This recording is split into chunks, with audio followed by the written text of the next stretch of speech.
Hello guys, welcome back to my channel. तो ये particular video मैंने इसलिए बनाया है क्योंकि बहुत सारे बच्चों ने और जो भी अब सीए फाउंडेशन एग्ज़ाम दिसंबर 22 में देना चाहते हैं, उन्होंने पूछा कि मेरी क्या स्ट्रेटजी थी मैथ को लेकर और आपने मैथ का प्रिपरेशन कैसे किया। क्योंकि जो नॉन बैकग्राउंड मैथ से स्टूडेंट होते हैं और वो सीए में एंटर होते हैं, उनको बहुत डर लगता है। जैसे कि मुझे भी लगा था फर्स्ट अटैम्प्ट में। मैंने 10th के बाद तो मैथ तो बिल्कुल छूट ही गया था, तो मैथ से हमारा कोई लेना दूर दूर दूर तक लेना देना नहीं था। बट जब मैंने फाउंडेशन ज्वाइन किया तो कुछ ऐसे सब्जेक्ट थे जिनका मैंने पहली बार नाम सुना था और मैंने पहली बार पढ़ा था। जैसे कि हमारा हो गया इकोनॉमिक्स, बिजनेस लॉ और मैथमेटिक्स। तो मैथमेटिक्स तो मैंने पहले ही पढ़ा है, बिजनेस लॉ नया था और इकोनॉमिक्स मेरे में नया था क्योंकि मैं यूपी बोर्ड से थी, तो मेरे पास इकोनॉमिक्स नहीं था। तो मेरे को इस वीडियो के थ्रू बताना है कि मैंने अपने मैथ की स्ट्रेटेजी कैसे बनाई और कैसे पास किया। सो मेरे ज़्यादा मार्क्स तो नहीं आए, बट इतना था कि मैंने पास कर लिया।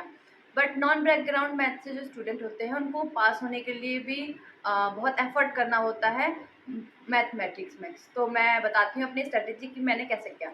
तो फर्स्ट अटैम्प्ट में मैथ तो मुझे समझने में थोड़ा बहुत टाइम लगा था क्योंकि मैंने फर्स्ट टाइम किया था। कुछ ऐसे भी उसमें टॉपिक्स थे जो मुझे बिल्कुल समझ में नहीं आए थे, जैसे कि प्रोबेबिलिटी, परमुटेशन, कॉम्बिनेशन और सेट रिलेशंस फंक्शंस। तो ये जो चैप्टर्स थे इनका ज़्यादा वेटेज नहीं था, लेकिन फिर भी ये मुझे ज़्यादा समझ में नहीं आए थे। और मैं ये कहूँगी कि सबसे पहले जब भी आप प्रिपरेशन करें, उसके लिए आपको मिनिमम 2 आवर्स या 1 आवर्स जितना भी दीजिए, कंसिस्टेंसी से दीजिए। अपने नोट्स प्रॉपर बनाइए। जितने भी मैंने फर्स्ट अटैम्प्ट में ये गलती की थी कि मैंने नोट्स नहीं बनाए थे। जितने भी फॉर्मूलों की कॉपीज़ बनानी चाहिए थी मुझे, ये नोट्स बनाने चाहिए थे, मैंने नहीं बनाया। और एट द एंड फिर मेरा रिजल्ट जो है, मेरे को 100 आउट ऑफ 32 मिले थे, तो जिसके कारण मेरा सेकेंड अटैम्प्ट लगा। लेकिन फिर मैंने अपने दूसरे अटैम्प्ट में मैं ये गलती नहीं की। मैंने सेपरेट एक कॉपी तैयार की जिसमें मैंने अपने सारे फॉर्मूले लिखे और फिर मैंने मैथ की प्रिपरेशन की। इस मैंने मैथ की प्रिपरेशन ऑफलाइन क्लासेस से की क्योंकि ऑनलाइन जो था वो मैंने क्लासेस नहीं ली और मैंने प्रेफर किया ऑफलाइन क्लासेस। तो कुछ ऐसे टीचर्स हैं जो कि अच्छा पढ़ाते हैं ऑनलाइन में, और अगर आप लोग इंटरेस्टेड हो तो आप लोग भी उनकी वीडियो एक बार चेकआउट कर सकते हैं। जैसे कि अनअकैडमी में मैं बता सकती हूँ आपको, निशांत सर और हमारे पास प्रणब पोपट सर हैं।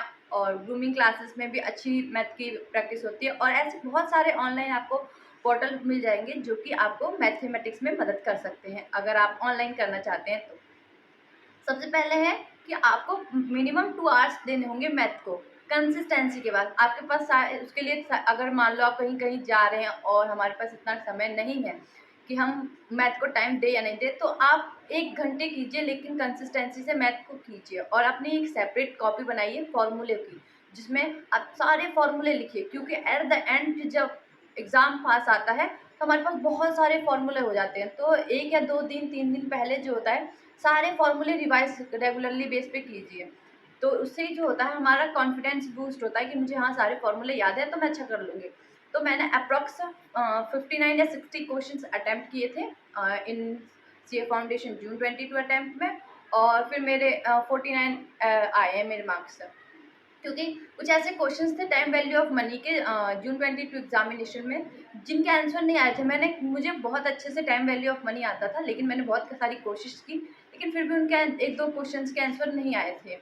और कहते हैं कि लॉजिकल रीजनिंग बहुत ईजी थी, मतलब ईजी तो थी, लेकिन कुछ क्वेश्चन ऐसे भी थे जिनमें हार्ड था। तो मैं यही बोलूँगी मैथ के लिए कि आपको अपना एक सेपरेट नोट्स तैयार करना है, जिसमें आपने सारे फॉर्मूले लिखने हैं। आप एक कॉपी बनाइए जिसमें आप जितने भी सॉल्यूशन कर रहे हैं उनको एट द एंड, हमारे पास सारे सॉल्यूशन नहीं करने का टाइम होता है, तो आपको जो अभी क्वेश्चन नहीं हो पा रहा है आप उनको मार्क कर लीजिए। और एट द एंड जब एग्जामिनेशन पास होगा तो आप सिर्फ उन्हीं क्वेश्चन पे फोकस करना जो आप पे नहीं बने।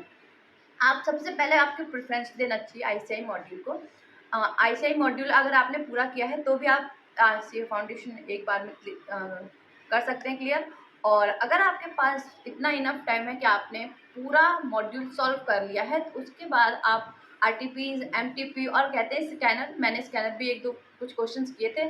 कुछ क्वेश्चन स्कैनर से भी आए थे जो कि मॉड्यूल में तो नहीं थे, लेकिन मैंने स्कैनर देखा था तो स्कैनर में क्वेश्चन थे।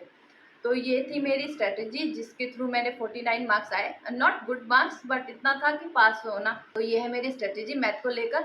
और अगर आपको कोई और डाउट हो तो आप मुझसे वो भी पूछ सकते हैं कमेंट में, और मैं आपको एक्सप्लेन करने की पूरी कोशिश करूँगी। तो मिलते हैं नेक्स्ट ब्लॉग में, अभी के लिए इतना ही। तो बाय बाय, टेक केयर।